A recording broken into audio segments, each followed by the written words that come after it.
There was a woman who stood barefoot on a wet October lawn in the hills of western North Carolina, holding her two 10-year-old children by the hand, watching strangers carry her life out through the front door of a house she had lived in for 9 years.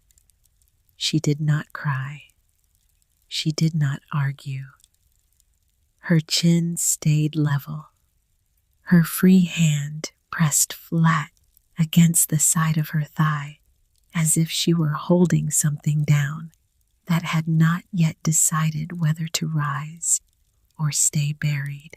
At her feet, half soaked in the rain, lay a violin case. Inside that case was the fiddle her husband had given her on their wedding day, and every single string had been cut. Not frayed, not snapped from age, cut cleanly, deliberately, by someone who had taken a blade to them in the quiet dark of a house that was no longer hers. The people of Carter County said Marin Holloway was lucky Everett Ashcroft had ever married her at all. A music teacher from the wrong side of the ridge. No family, no money, no name. They said the children would be better off with their grandparents, now people with real resources, real standing.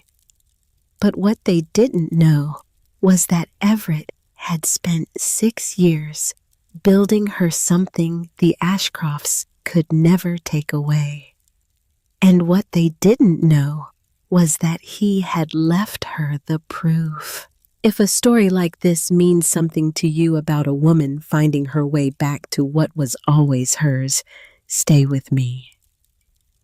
Because what comes next is the part that changes everything. Subscribe before we go any further. There was a woman who stood barefoot on a wet October lawn in the hills of western North Carolina, holding her two 10-year-old children by the hand, watching strangers carry her life out through the front door of a house she had lived in for 9 years. She did not cry. She did not argue. Her chin stayed level. Her free hand pressed flat against the side of her thigh, as if she were holding something down that had not yet decided whether to rise or stay buried. The rain came sideways out of the ridge. It plastered her dark hair to her forehead. It soaked the thin sweater she had pulled on at 5 that morning when she still believed there was time to think. There was no time. The trucks had arrived at 7. The men had not knocked. They had simply opened the back gate the way men open gates when they have been told they have a right to. Silas, her son, stood on her left side. He was 10 years old, and he was already as quiet as his father had been. His small hand was cold inside hers, but it did not shake. He watched the movers carry out the wooden bookshelf his father had built him for his 8th birthday, and his face did not move, and Marin Holloway understood in that moment that her son was teaching himself something terrible. He was teaching himself how to disappear inside his own body. Wren, her daughter, stood on her right side. She was 10 years old, and she had been singing since before she could properly speak.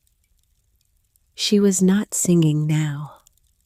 Her lips were pressed shut so tightly that her chin had started to tremble, and her grip on her mother's hand was so fierce that Marin could feel the small bones moving under the skin. At Marin's feet, half soaked in the rain, lay a black violin case. The men carried out the kitchen table.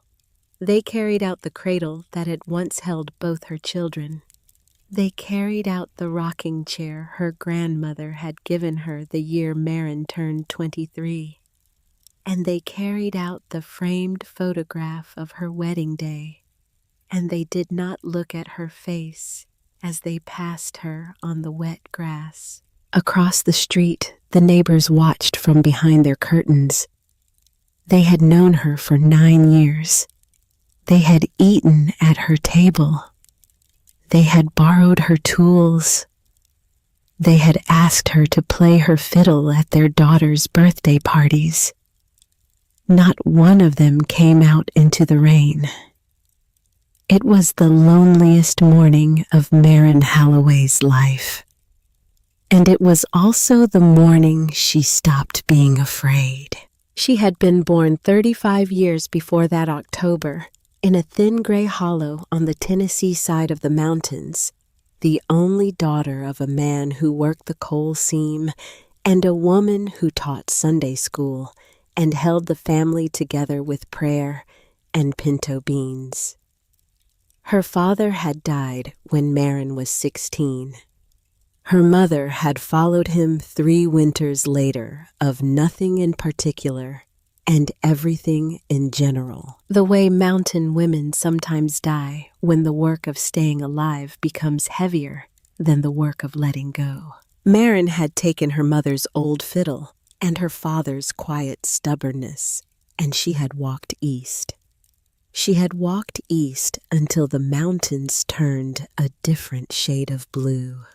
She had taken a teaching job at Ridgemont Elementary in Carter County, North Carolina, for $31,000 a year and a room above the post office. And she had told herself she would stay 1 year and then move on to somewhere that mattered. She stayed 11 years. Because in her 3rd week in Carter County on a Saturday morning in March, she walked into Foss Lumber and Hardware on Millbrook Road, looking for a picture hook that did not exist. And she met a tall man in a sawdust-flecked work jacket who was holding 2 pieces of lumber up to the light and frowning at them as if they had personally disappointed him. He looked at her. She looked at him. He held up the 2 boards. "Which one?" he said. She raised an eyebrow. "I don't know what you're building." "That's the point of the question." She looked at the boards. She pointed at the oak. "That one." He looked at the oak. He looked at her. He shook his head slowly. "Wrong answer. Beautiful, but wrong. The oak's too heavy for what I'm doing." "Then why did you ask?" He smiled. It was a slow smile, the kind that started somewhere behind the eyes and took its time arriving at the mouth. "Wanted to see what you'd say." He bought the oak anyway. His name was Everett Hale, he told her. 3 weeks later, he came to the parents' night at Ridgemont Elementary, even though he had no children, and he sat in the back row with his arms folded while she played a fiddle tune for the families. He came up to her afterward and asked if she would have coffee with him the following Tuesday, and she said yes, and that was the beginning of everything. His name was not Everett Hale. His name was Everett Ashcroft. He told her 3 months later on a cold April evening on the front porch of the small rented cabin she lived in then, and he told her with his eyes lowered and his hands folded between his knees, like a man who had been rehearsing the confession in private for weeks. Hale was his mother's maiden name. He had been using it informally since college, since the year he had finally understood what it meant to be in Ashcroft in Carter County, and had begun the slow, grinding work of trying to set it down without anyone noticing he had set it down. The Ashcrofts owned things. They owned the timber yard on the east side of the county, and the marina on Lake Lure, and 3 of the 4 banks along Main Street in Pine Hollow, the county seat. They owned Ashcroft Holdings, a private development company that had built half the office towers and county courthouses between Asheville and Greensboro over the past 40 years. They sat on boards. They funded scholarships. They lived behind a long lane of 200-year-old oaks at the end of Ashcroft Road in a stone house with a name they themselves never used, but that everyone in the county knew. The patriarch was Thorne Ashcroft. The matriarch was Cordelia Ashcroft. And Everett was their only son. Marin had listened. She had not interrupted him. When he was finished, she had reached over and put her hand on the back of his neck, the way you put your hand on a child who has just confessed to something he believes will end the love between you, and she had said, "Everett, I don't care what your last name is. I care who knocks on my door." He had cried a little then. She had pretended not to notice.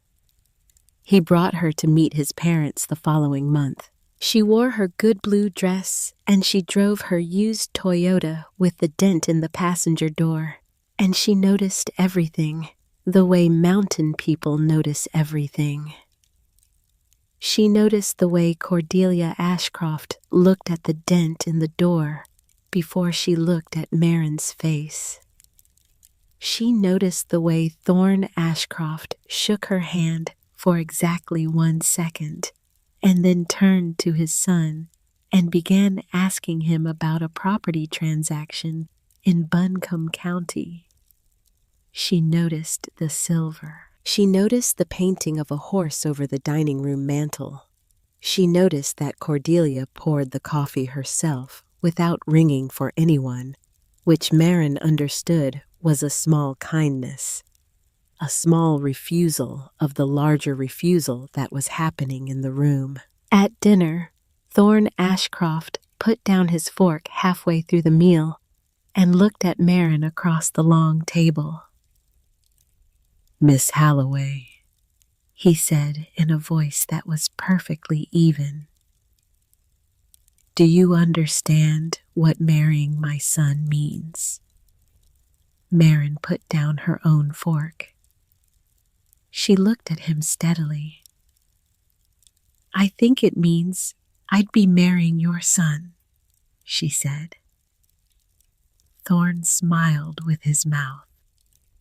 His eyes did not move. "It means more than that," he said, and he picked his fork back up and resumed eating. In the truck on the way home, Everett did not speak for a long time. The headlights climbed the dark mountain road. Then he said, without looking at her, "They are not what matters. You know that, right?" She put her hand over his on the gear shift. "I know." She meant it. But she also understood in the way that women raised by mountain mothers always understand that the Ashcrofts would be present in her marriage the way weather is present in a house. Sometimes you would forget about them for whole weeks at a time. And then a wind would come. They married 2 years later in the small white Baptist church on Elm Avenue in Pine Hollow.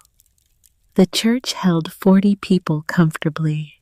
On the day of their wedding, it held 63 because Everett had deep roots in the working community of Carter County, regardless of his father's empire and the carpenters and the framers and the men from the timber yard all came.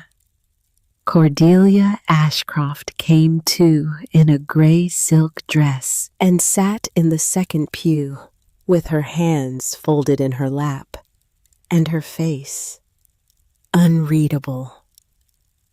Thorne Ashcroft did not come. He had a board meeting in Charlotte he could not move. Marin played her grandmother's fiddle at the reception, and Everett danced with her badly and joyfully in the church hall, and that night alone in the small mountain cabin they had rented for the weekend, he put his forehead against hers and said, "I'm going to build you something one day, something they can't touch." She had laughed. "Everett, you've already built me everything I need." He had not laughed back. He had looked at her with the strange, grave focus he used only rarely. The focus he used when he was committing something deep into himself, and he had said, "No, not yet." She had not understood him. She would understand him 11 years later on a wet October day standing in front of a house that was no longer hers. Everett moved her into the house on Clover Hill Road 3 months after the wedding. It was a 3-bedroom craftsman with a wraparound porch and a view of the eastern ridge that turned gold every morning for about 20 minutes before the light shifted. The house, Everett told her matter-of-factly the first night, was part of the Ashcroft family trust. The family kept several properties this way maintained and assigned within the family as needed. It was simply how the Ashcrofts did things. Myron had asked once gently whether they ought to be on the deed themselves, whether they ought to be paying down a mortgage of their own. Everett had said, "Someday, not yet. Trust me on this." She had trusted him because Everett was a man who deserved to be trusted. He was a structural engineer with a degree from NC State, but he had refused to step into his father's company. He worked construction with his hands. He framed houses. He poured foundations.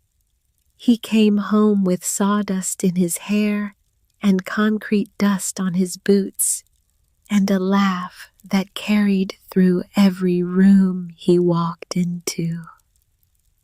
He had the calloused, gentle hands of a working man, and he used those hands to lift his daughter onto his shoulders and to help his son work through math problems at the kitchen table and to cup the side of his wife's face in the dark before they fell asleep at night. He had a habit Marin had never asked him about, and he had never explained.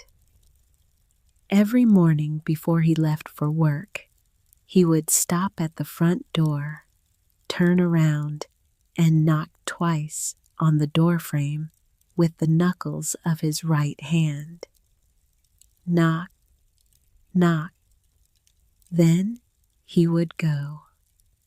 She had asked him about it once when he had been gone almost 10 years. He had thought about the answer for a long time. "Started doing it after the twins were born," he said. "I never wanted to leave the house without them knowing I was going, without you knowing. Felt like leaving without saying goodbye was the kind of thing you should never get into the habit of." She had not asked him about it again. Silas and Wren had arrived 7 years into the marriage on the same February afternoon, 7 minutes apart. Silas came first, quiet and watchful, his eyes already open, already taking inventory of the room. Wren came second, making considerably more noise, which had remained an accurate description of her ever since. By the time she was 3 years old, she was inventing songs about the kitchen floor and the way the light came through the front window. And Everett would sit on the porch in the summer evenings and listen to his daughter sing and look at his wife with an expression that Marin had filed away in a private corner of her heart for the days that would come later. They were not rich. They were not poor.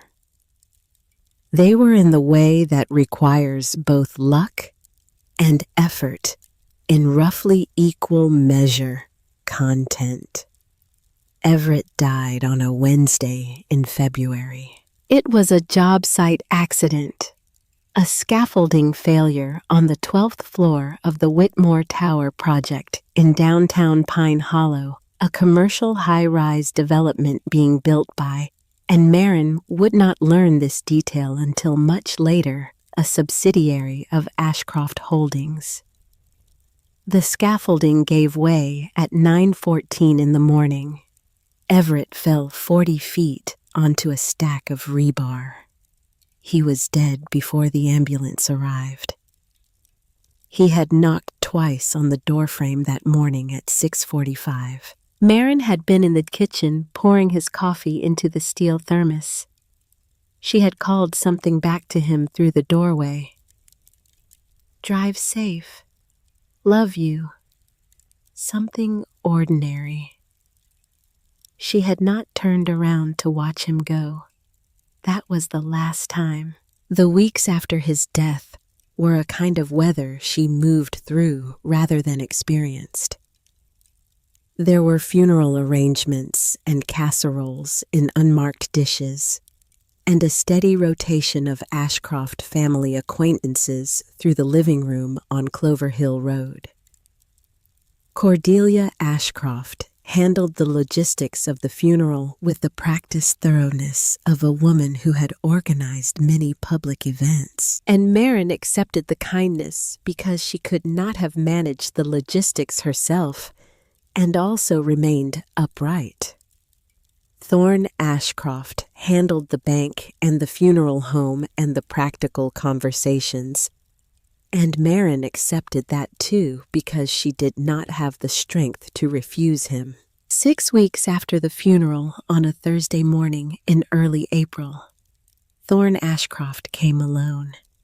He came at 10 in the morning after the twins had left for school. Marin would think about that later, the deliberateness of the timing. He sat at the kitchen table where Everett had sat with Silas, working through long division, and he placed a leather portfolio on the table between them, and he folded his hands over it, the way a man folds his hands over a contract he has already won. "Marin," he said. His voice was kind. That was the worst part. "I've spoken with the family attorneys about the property situation." She knew before he opened the portfolio. She knew the way you sometimes know things before you have evidence because the body understands before the mind catches up. The house on Clover Hill Road was part of the Ashcroft Family Trust.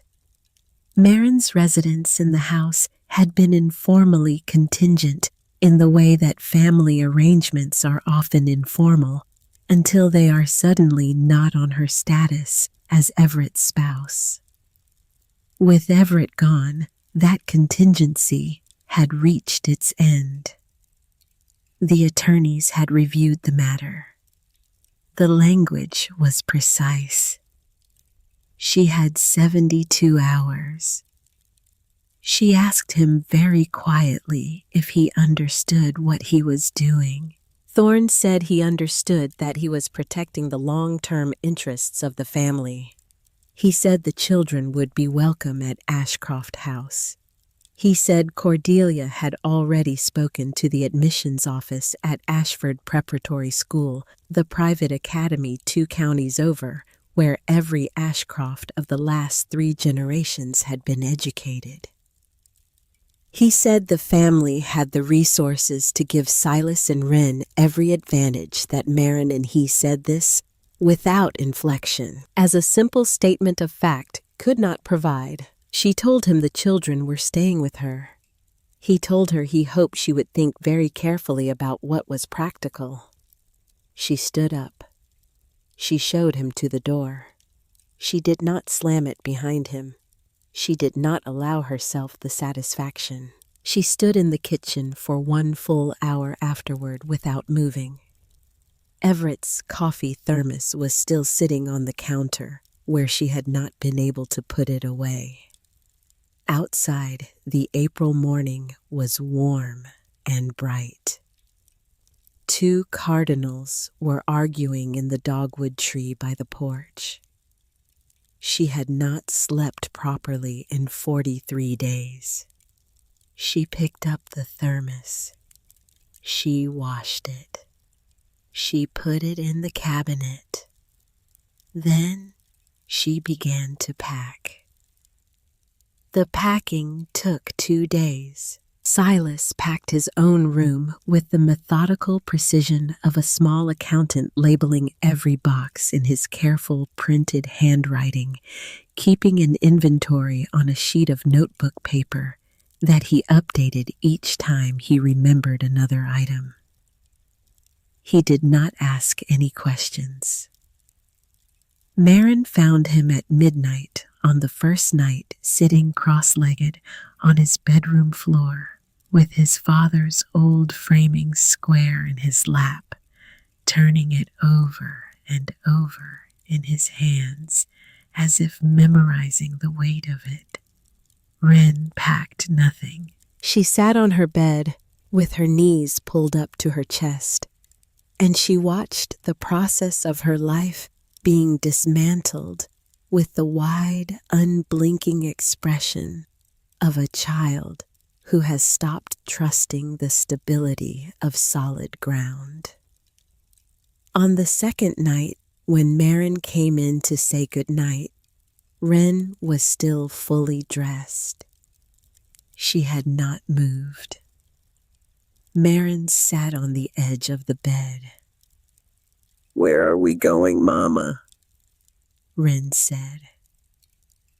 Marin was so tired she could feel the tiredness underneath her tongue. "Somewhere good," she said.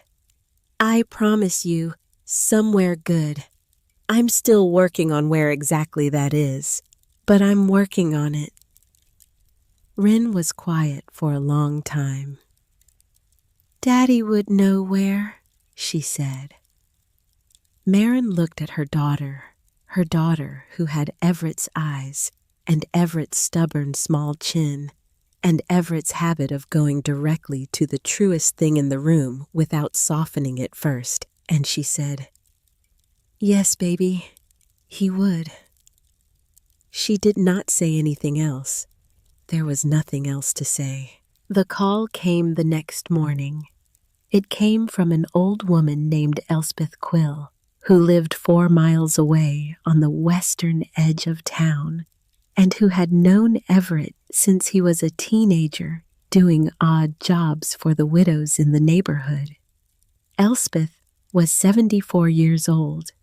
She had lived in the same small clapboard house on Maple Ridge Lane for 41 years since the year her husband had died of a heart attack in the garden, and she had the directness of a woman who had long since stopped bothering with gradual approaches to anything. She appeared at Marin's door at 9 in the morning with a covered casserole dish and a paper grocery sack on which she had written an address in pencil. "Maple Ridge," she said. She handed over the paper. "End of the lane, the Henderson rental. They cleared out in August. Place has been sitting empty. Rent's almost nothing. House has a wood stove that works, and a yard the children can run in." Marin looked at the paper. "Elspeth, I can't." "You can."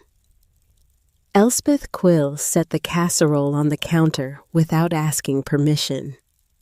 She looked around the half-packed kitchen with an expression that was neither pity nor judgment. "The rent's been arranged. Don't ask me how. Just take the house. I'll be 200 feet from your back door when the furnace acts up, and it will. I'm warning you now." Marin pressed her hands flat against the paper sack. She felt the slight roughness of the brown paper under her palms. "Why are you doing this?" Elspeth Quill looked at her with the patience of a woman who had thought the question through long before it was asked. "Because Everett was a good neighbor to me," she said simply, "and I intend to return it." They moved on a Saturday. 3 men Marin barely recognized arrived in pickup trucks with the practical efficiency of mountain men who understood that the correct response to a neighbor in need is action rather than condolence. They did not ask her what she wanted moved. They simply moved everything. By 4 in the afternoon, what was left of her household was inside a house on Maple Ridge Lane that smelled of wood smoke and another family's years and had a porch that caught the afternoon sun. That night, after the children were asleep on mattresses in rooms they had not yet had time to make their own, Marin sat on the porch in the dark with her violin case across her knees. She had not played since February. The case sat on her lap like a thing she was not yet ready to open. She opened it. The fiddle inside was not her grandmother's. Her grandmother's fiddle was at her sister's house in Tennessee, where it had been since the funeral 2 years before. The fiddle inside the case was the one Everett had given her on their wedding day. A dark-stained maple instrument with a warmth in the wood that seemed to hold its temperature regardless of the season. She lifted it from the case. All 4 of the strings had been cut. Not frayed, not broken from age or tension.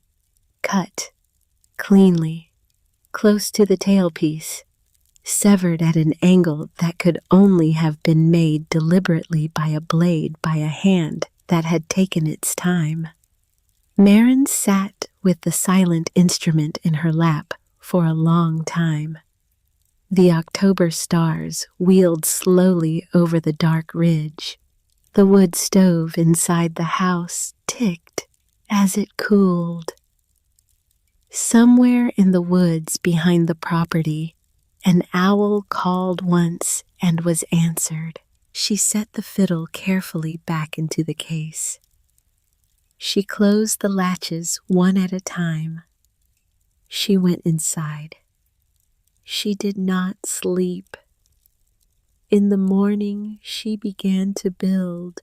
The first month on Maple Ridge Lane was a study in arithmetic. Marin's teaching salary at Ridgemont was $38,000 a year. The rent on the small clapboard house by whatever quiet arrangement Elspeth had brokered was $400 a month. The utilities were her own. The groceries were her own. The new winter coats for 2 growing children were her own. She made a budget on a yellow legal pad at the kitchen table, and she made it work, but only barely, and only because she added 2 evenings of private music lessons to her week driving across the county after dinner to teach piano and guitar and basic fiddle technique to the children of farmers and shopkeepers who paid her in cash, and the occasional jar of preserves. Silas adapted by working. He learned which neighbors paid a few dollars for yard work, and he raked their leaves on Saturdays without being asked. He took apart the temperamental latch on the back door of the house on Maple Ridge Lane and reassembled it twice, until he understood why it was failing. And then he fixed it, and he did not tell his mother until she happened to notice 3 days later that the door no longer stuck. He carried in firewood. He helped Wren with her homework. He spoke about his father exactly once a week on Sunday evenings when Marin made the meal Everett had liked best, chicken and rice, and Silas would say, "Dad would have wanted seconds," and Marin would say, "Yes, he would have," and that would be the conversation. It was not enough conversation. She knew it was not enough, but she did not know how to ask for more. Wren adapted by singing. She sang in the mornings while she got dressed. She sang in the afternoons while she did her homework at the kitchen table. She sang in the evenings while she helped clear the dishes.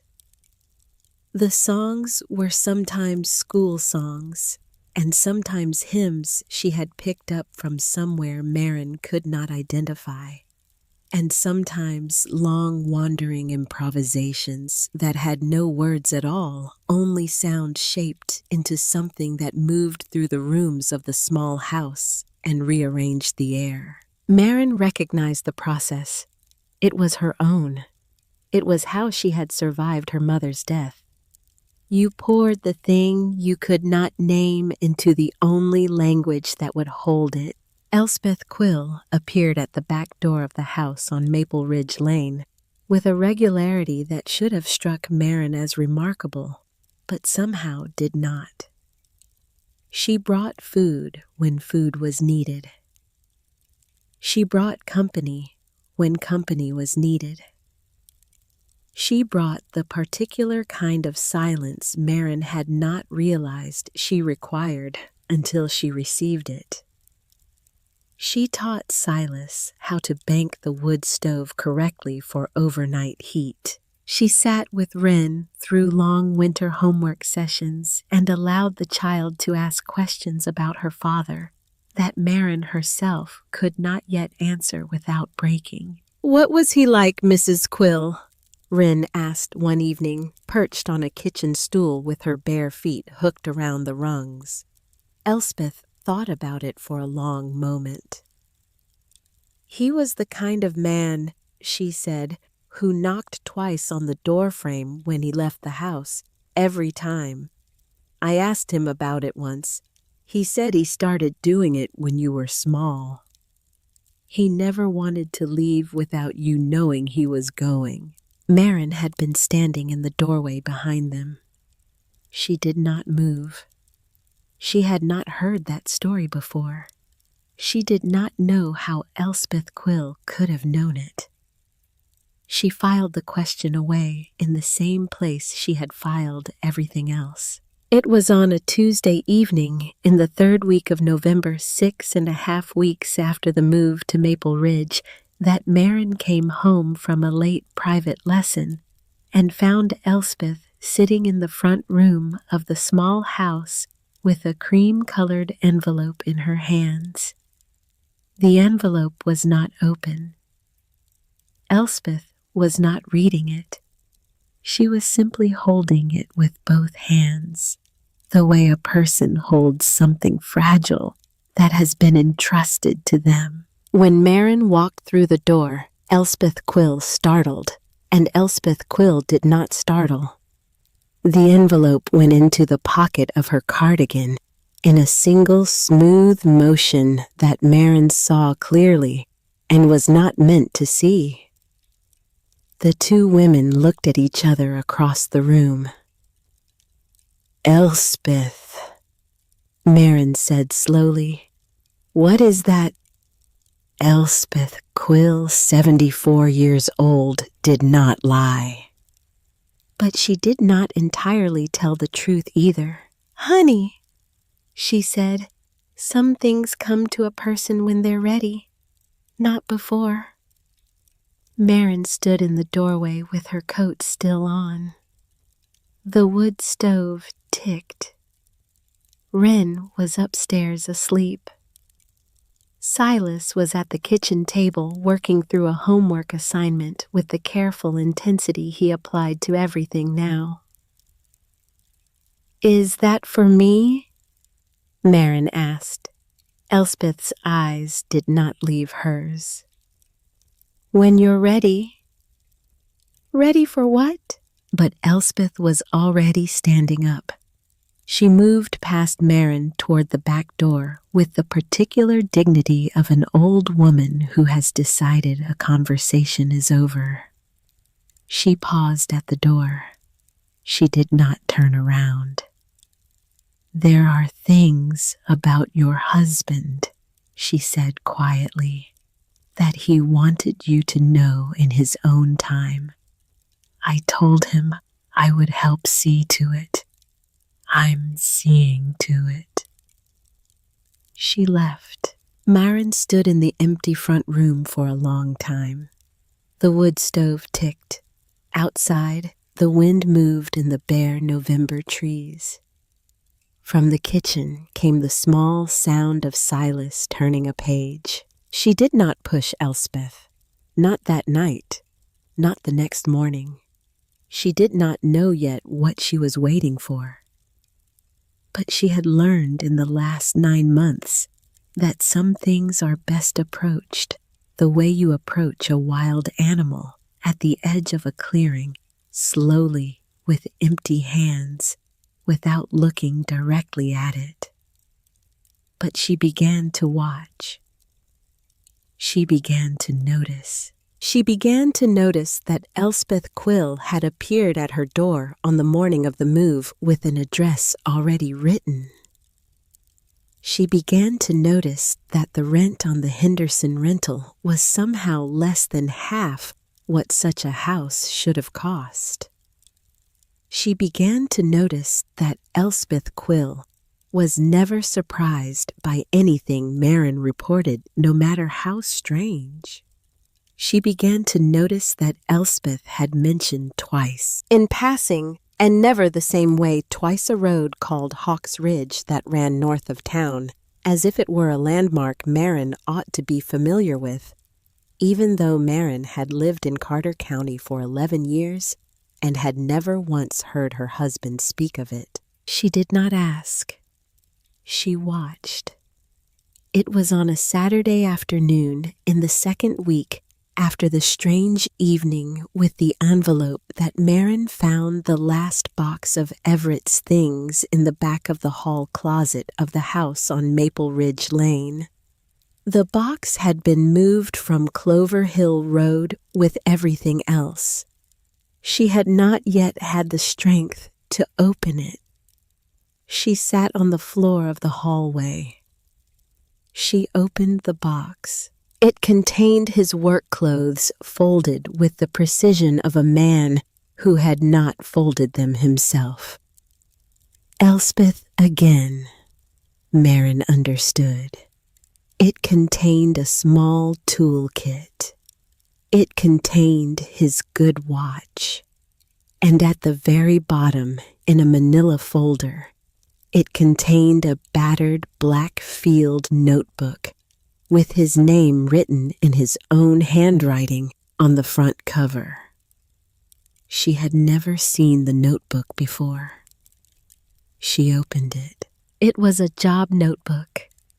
He had kept dozens of them over the years, one for each major project, filled with measurements and sketches and the names of suppliers and the cost of materials. This one was newer than the others. It was less than half full. The dates inside ran from August of the previous year through the first week of February, the week of the accident. She read slowly. The first 30 pages were ordinary. Loads, spans, concrete pours, a diagram of a stairwell, and then, near the middle of the notebook, she found a page that was different. It was dated October 14th. 5 months before the accident. The handwriting was tighter than the surrounding pages. The lines pressed harder into the paper, as if the pen had been gripped more firmly. Site safety inspection. 12th floor scaffolding sign-off, provided by Whitmore Holdings subsidiary as compliance contractor. Raised concerns with project manager Tom Riggs. Discrepancies between actual conditions and signed paperwork. Riggs says it's been kicked upstairs. We'll follow up. The next entry was dated 3 weeks later. Followed up. Riggs says report is finalized. Don't push it. Don't push it. 3 men work that scaffolding every day. We'll speak to Dad directly. Maren read the words 3 times before they fully registered. She turned the page.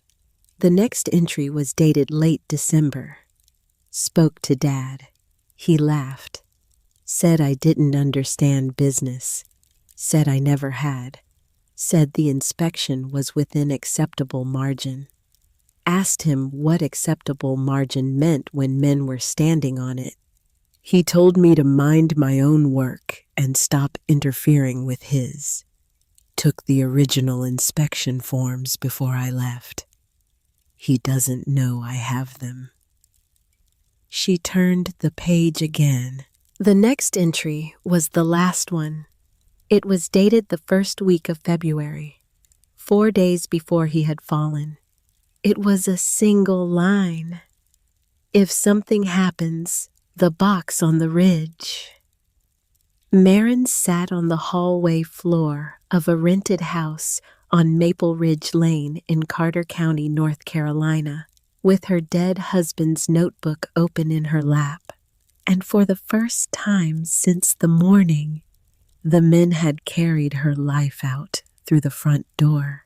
She felt the heat rise behind her eyes. She did not let it through. She closed the notebook. She closed her eyes. She breathed in slowly through her nose and out slowly through her mouth, the way her mother had taught her to breathe when she was a small girl and the world was too large. The box on the ridge. Hawks Ridge. Elspeth. She got up. She put the notebook on the kitchen table.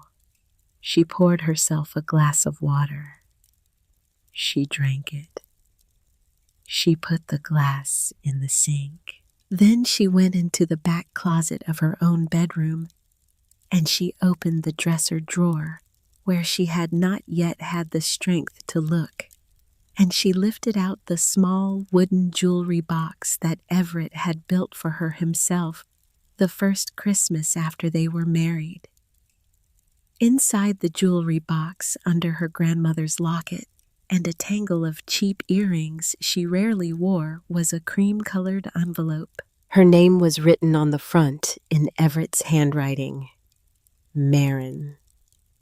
The careful, slightly larger letters he had always used when he meant the writing to be seen. She did not remember putting the envelope in the jewelry box. She did not remember ever seeing it before. But she knew with the same certain clarity that had moved through her on the morning Thorne Ashcroft had sat at her kitchen table that Elspeth Quill had been in this house. That Elspeth had let herself in with the spare key the woman had insisted Maren give her for emergencies. That Elspeth had placed the envelope where Maren would find it only when Maren was finally ready to look. She sat on the edge of the bed. She opened the envelope. Inside was an old-fashioned brass key, the kind with a decorative bow, worn smooth from years of handling. Inside was a single sheet of yellow legal paper torn from a pad with 3 lines written in Everett's hand. Hawks Ridge. The blue tin box, second rafter from the north wall. Take it to Booker Lang. When you're ready, come home. She read the 3 lines twice. She turned the key over in her palm. The brass was warm against her skin, as if it had recently been held. She looked at the clock on the bedside table. It was 8:17 on a Saturday evening in late November.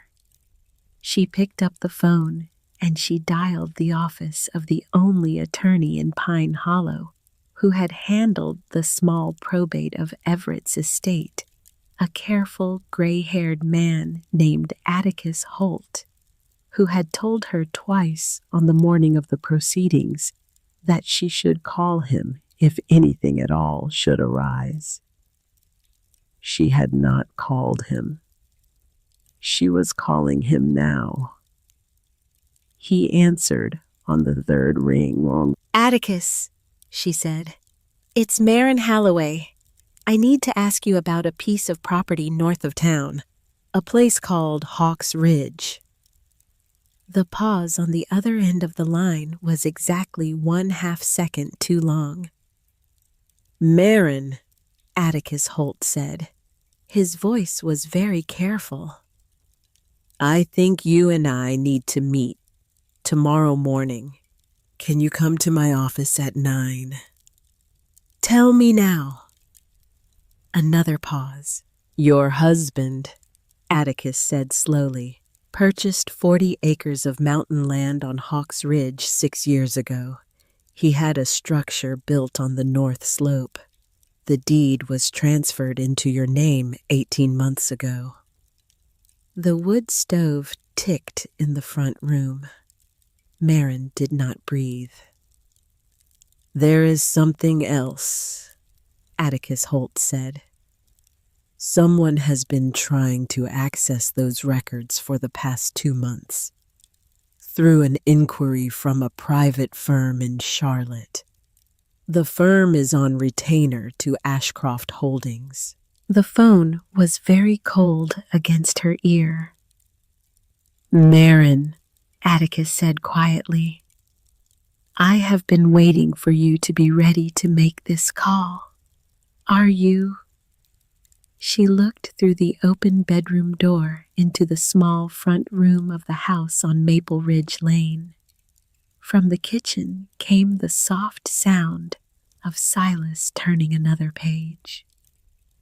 From upstairs came the soft, wandering sound of Wren singing in her sleep, formless, searching, working something out through sound that daylight had not yet resolved. On the kitchen table, the black field notebook sat open to the last page. In her hand, the brass key was warm. Yes, Marin Halloway said. I'm ready. The drive to Atticus Holt's office on Sunday morning was the longest 12 miles Marin Halloway had ever driven in her life. She left the house on Maple Ridge Lane at 7:40 in the morning. Silas and Wren were still asleep. Elspeth Quill had come over at 6:30 without being asked, the way Elspeth had been coming over without being asked for 2 months now, and she had set herself up at the kitchen table with a cup of coffee and a paperback novel she was not actually reading, and she had said only, "Go on, they'll be fine." Marin had not asked her how she had known to come. She was past asking. The brass key was in her coat pocket. The black field notebook was on the passenger seat beside her, wrapped in a kitchen towel, like something that might break. The yellow paper with the 3 lines was folded inside the notebook, and in her hands on the steering wheel of the used Toyota, with the dent in the passenger door, the same car she had driven to her first dinner at Ashcroft House. 11 years before, she could feel a small, fine tremor she was not able to control. It was not fear. She knew the texture of fear. She had been living inside it for 9 months. It was something else. Something colder. Something more useful. She drove. The November mountains were stripped down to their bones on either side of the highway. The maples gone bare, the oaks holding the last brown leaves, the long ridges visible through the trees in a way they were not visible in summer. The valley below Pine Hollow lay in a thin gray light. The whole world looked like a page that was waiting to be written on. Atticus Holt was waiting for her at his office on Court Street. He was 62 years old. He had a gray beard he kept short and reading glasses that lived on a chain around his neck and a deliberate courtly way of speaking that Marin had liked from the first day she had met him. He had not been the Ashcroft family attorney. That had been the entire point. Everett had chosen him precisely because he was not. He let her in through the side door and locked it behind her, which she noticed. He poured her coffee without asking. She noticed that too.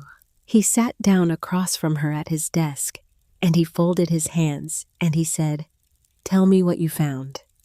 She told him. She put the notebook on the desk between them, and she turned it to the pages she had marked.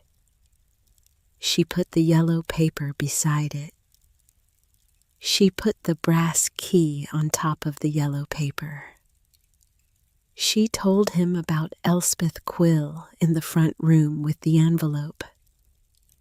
She told him about the cream-colored envelope appearing in her own jewelry box. She told him about the line in the notebook. "If something happens," the box on the ridge, and she watched Atticus Holt's face very carefully as she spoke. He did not look surprised. That was the thing that told her more than anything else how deep this water was. When she had finished, Atticus Holt removed his reading glasses. He folded them and set them on the desk.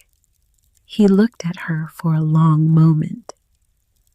"Marin," he said, "I am going to tell you several things now. Some of them are going to be difficult to hear. I am going to ask you to hear them all before you respond." She nodded. "Your husband came to see me 4 years ago," Atticus said. "He came to me because his regular attorney was on retainer to his father, and he did not trust the arrangement. He set up a separate legal structure, a trust in your name, funded by his own savings and his own labor over the years, entirely independent of any Ashcroft family asset. 6 years ago, he purchased 40 acres on Hawks Ridge using that trust. He paid cash. He used a contractor friend's license to pull the building permits. The deed has been in your name alone since 18 months ago. There is no Ashcroft claim on that property of any kind." Marin held the coffee cup in both hands. She did not drink from it. "There is a structure on the land," Atticus continued. "He has been building it himself for 6 years, working weekends and summer evenings. It is mostly framed in. The interior is not yet finished. The roof is sound. He intended, I believe, to eventually move your family there. He never told you because, and these are his words to me, not mine, he did not want you to know he was building it until he could put a finished key in your hand." She did not move. 18 months ago, Atticus said, your husband came to see me again. He asked me to draft an affidavit attesting to the separate nature of that asset. He had it witnessed by 2 parties. One of them was Elspeth Quill. The other was a contractor friend named Burl Tate, who has since passed. Marin looked up. He was preparing for something. Yes, Atticus said. I believe he was. He thought he might die. Atticus Holt was very quiet for a moment. I believe, he said, choosing the words with great care, that he became aware over the course of his last year that his father was engaged in business practices that put workers at risk. I believe he made the decision to document those practices. I believe he understood that doing so was not without personal danger. And I believe that he wanted you and the children to be entirely beyond the reach of anything that might follow. The room was very still. The notebook, Marin said. May I see it? She slid it across the desk. Atticus put on his reading glasses. He read the marked pages slowly. He read them twice. When he set the notebook down, his hands were not entirely steady. This, he said quietly, is contemporaneous documentation, written in his hand, dated, specific. If it is what it appears to be, it is evidence. Evidence of what? He took off the glasses again. Marin, he said, I am going to be careful with my words because I am an officer of the court, and I am not making accusations I cannot support. But what your husband documented in this notebook is a pattern of falsified safety inspections on the project where he was killed. Sign-offs provided by a compliance contractor that is a subsidiary of Ashcroft Holdings. The kind of pattern that, if it had been examined honestly, would have shut down that scaffolding before it ever went up. She breathed in. She breathed out. You're telling me, she said, that his father's company falsified the inspections on the rigging he was standing on when he died. I am telling you, Atticus said, what this notebook says. I am not yet telling you what it means. There is a difference, and that difference is going to matter. How is it going to matter? He looked at her steadily. Because the man you are about to go up against, he said, is the most powerful man in this county. He has lawyers I cannot afford to fight one at a time. And if we move on this incorrectly too fast in the wrong order in front of the wrong eyes, every piece of paper in this office and on that ridge will disappear, and Thorne Ashcroft will spend the rest of his life on his porch in a wicker chair drinking bourbon. She set the coffee cup down. So, what do we do? You go up to the ridge, he said. You open the blue tin box. You bring me what is in it. Nothing leaves your hands except into mine. We make copies. We move only when we are ready to move all at once.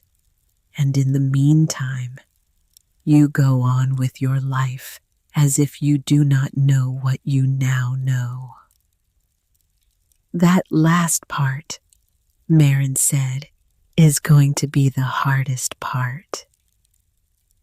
I am aware. She picked up the brass key from the desk.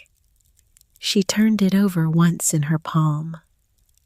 Then she closed her fingers around it. There's something else you should know, Atticus said. 2 months ago, a private investigation firm in Charlotte filed an inquiry on the deed records for the Hawks Ridge property. The inquiry was made under a corporate veil, but the retainer is traceable. It traces to Ashcroft Holdings. He's looking for it. He has been looking for it, Atticus said, since approximately the day after your husband's funeral. He has not yet found it because the deed was filed in a county 2 hours north, and the records there are not digitized, and there is no Ashcroft name attached to the transaction. But he is looking. She thought of the cut strings on the fiddle. She thought of the careful, deliberate angle of the blade. He's been in my house, she said quietly. Yes, Atticus said. I believe he has.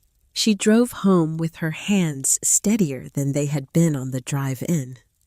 She stopped at Elspeth Quill's house on Maple Ridge Lane before she went to her own.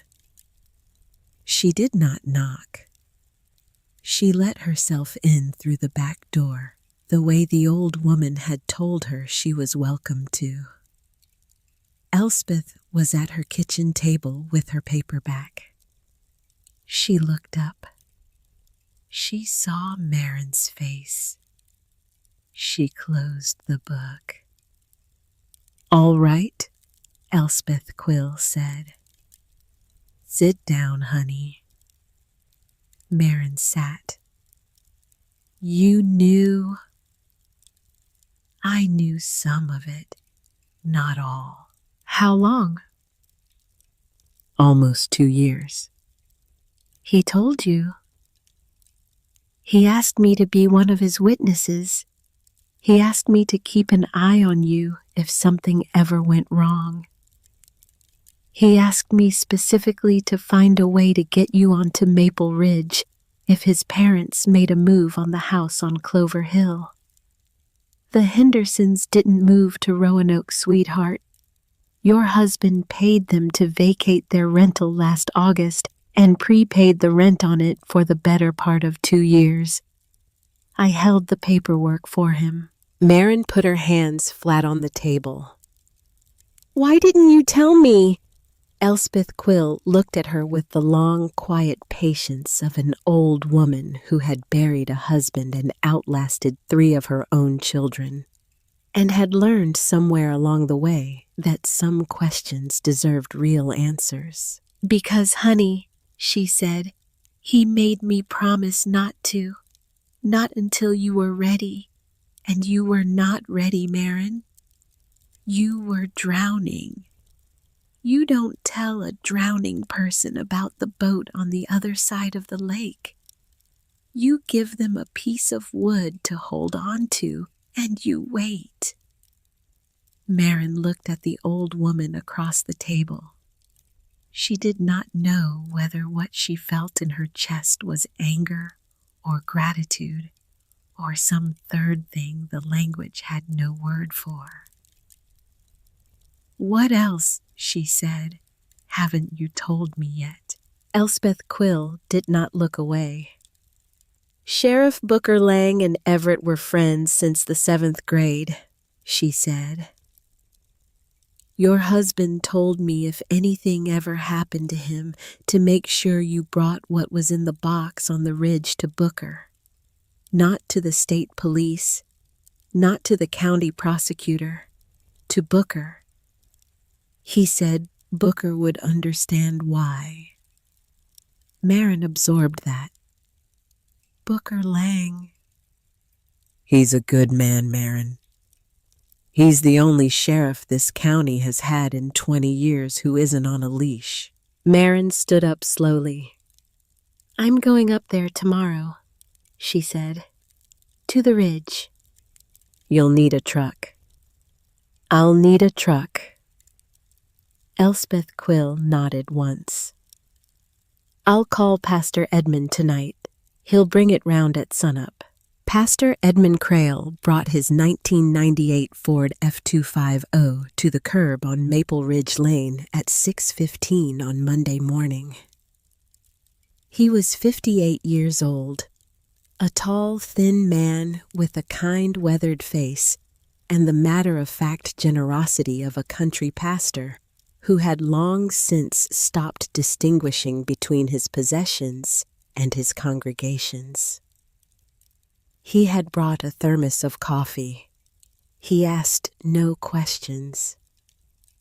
He drove her up the mountain himself. The turnoff for Hawks Ridge was unmarked. It was a gravel track that split from County Road 11 about 2 miles north of town and climbed through second-growth timber in long switchbacks. The truck handled it easily where her car had not. They reached the top in 12 minutes. She saw the house first through the trees, a shape that resolved as they came around the final turn into something deliberate, something built, something that stood with the particular squared honesty of work done by hands that knew what they were doing. The structure sat on a cleared shelf of the ridge. The whole Blue Ridge Valley spread below it in the thin November light. The exterior walls stood solid. The roof was on and sound. The windows were framed but not yet glazed open rectangles admitting the cold air and the smell of pine. Inside, the framing was complete. A wood stove sat centered on a stone hearth that had been laid with extraordinary care. The stones fitted without mortar, in the old way, each one chosen for how it met its neighbor. She walked into the main room and stopped. She put her hand against the doorframe. She did not cry. She had not allowed herself to cry in 9 months. She did not allow it now. But she stood for a long time looking at the marks of his pencil on the framing measurements corrections, the small notations of a man who had been talking to himself across the years he had been alone in this room. On a beam above the east window in pencil that the weather had not yet erased, she found a single line in his handwriting. The view from here is worth everything. E. She walked to the north wall. The rafters ran in pairs across the open ceiling. She counted up from the floor. First, second. On the second rafter from the north wall, tucked into a small framing pocket Everett had built into the joint, was a blue tin box. It was the size of a shoebox. The paint was old navy blue, weathered at the corners. The lid was secured with a small lock. The brass key fitted perfectly. She lifted the box down and she carried it to the only piece of furniture in the room, a sawhorse near the hearth, and she set it on the boards across the sawhorses and she opened it. The first thing inside was a folder of legal documents wrapped in a piece of canvas cloth. The deed, the survey, the trust paperwork, the affidavit witnessed by Elspeth Quill and Burl Tate. All of it clean. All of it exactly as Atticus Holt had described. Beneath the documents was a manila envelope. The envelope contained photocopies of safety inspection forms.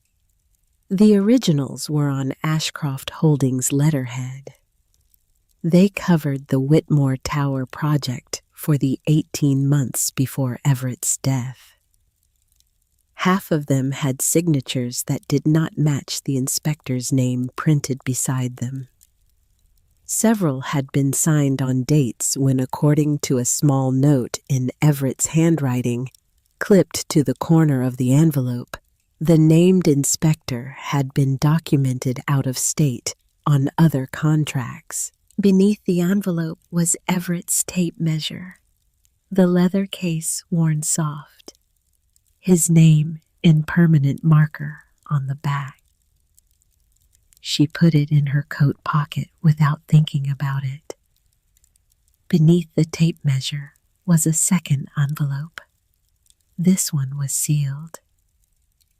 Her name was on the front in his hand. She sat down on the edge of the sawhorse. She opened it. The letter inside was 3 pages long, written on the same yellow legal paper as the note from the jewelry box, in the careful, pressed handwriting he had used for important things. It was dated the 3rd week of January, 3 weeks before he had died. Marin, if you are reading this letter, then something has gone wrong, and the precaution I have been hoping never to need has turned out to be necessary. I am sorry. I am so sorry, my girl. I have been sitting at this kitchen table trying to write this for 2 hours, and I have nothing useful to say except that I love you, and I love Silas, and I love Wren, and I have done what I can to make sure that whatever comes next does not break you. I want you to listen to me very carefully now. I want you to read this slowly. I want you to put it down between paragraphs if you need to. I am going to tell you what I know. 6 months ago, I started to notice things on the Whitmore Tower project. The safety inspections were being signed off by a compliance subsidiary that my father controls. The actual conditions on the rigging did not match the conditions described in the reports. I raised it with the project manager. He told me it had been handled upstairs. I did not believe him. In November, I went to my father directly. I sat in his office on Main Street and I laid the discrepancies on his desk. And I asked him to fix it.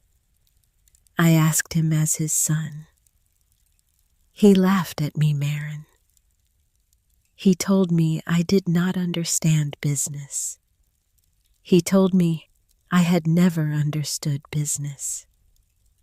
He told me the margins were within acceptable tolerance and that I should mind my own work and stop interfering with his.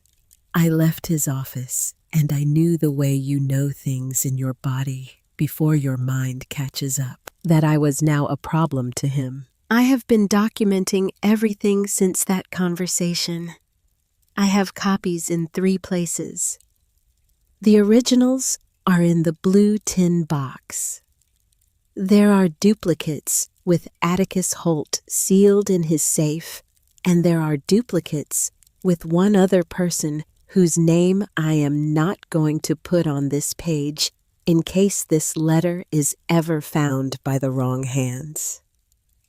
Marin, if I am dead, do not assume it was an accident. I am not telling you this to frighten you.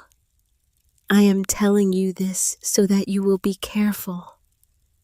I am telling you this so that you will not let yourself be moved by grief into trusting people who do not deserve your trust. My father will be kind to you in the first weeks. My father is kind the way an axe is sharp. It is a property of the tool, not of the heart behind it. He will offer you things. He will offer to take the children. He will offer to manage the practical affairs. Do not accept. Do not sign anything. Take Atticus to every meeting. When you are ready, take everything in this box to Booker Lang at the sheriff's office. Not to the state, not to the prosecutor, to Booker. He was my friend in the 7th grade when nobody else in this county wanted to be friends with an Ashcroft. He will know what to do. And Marin, I built this house for you because I wanted you to have somewhere to stand that was entirely your own. Not borrowed, not loaned, not contingent on anyone's permission. Yours. I have been working on it on the weekends. I told you I was helping friends. I am sorry for the lie. It was the only lie I ever told you, and I am not sorry for the reason, but I am sorry for the lying. Forgive me. The view from this ridge is worth everything. I want you to bring the children here. I want you to finish what I started. I want you to live the rest of your life in this house. And I want you to teach Wren to play her songs in this room. And I want you to teach Silas how to lay a stone hearth the way my grandfather laid them by weight, and fit without mortar, the old way. If I am gone, you are not alone. There are people in this valley who have been quietly watching out for you for longer than you know. They will not announce themselves. They will simply be there. Let them be there. Come home, Marin.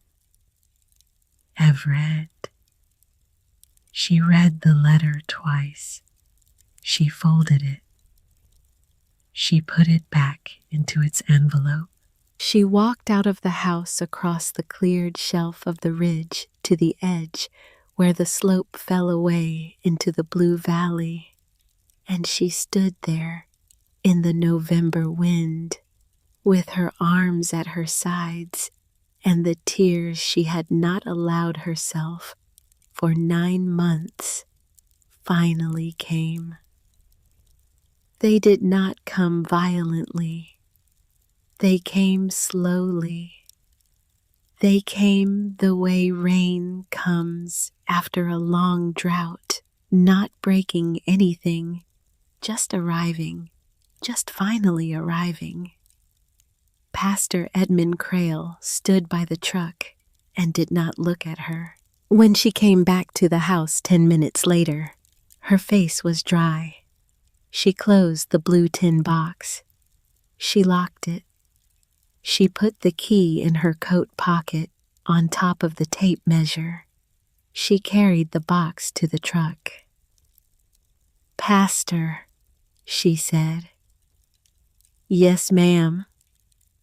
I'd like you to drive me into town." "Where to?" "Atticus Holt's office. After that, the sheriff's department." Edmund Crail nodded once.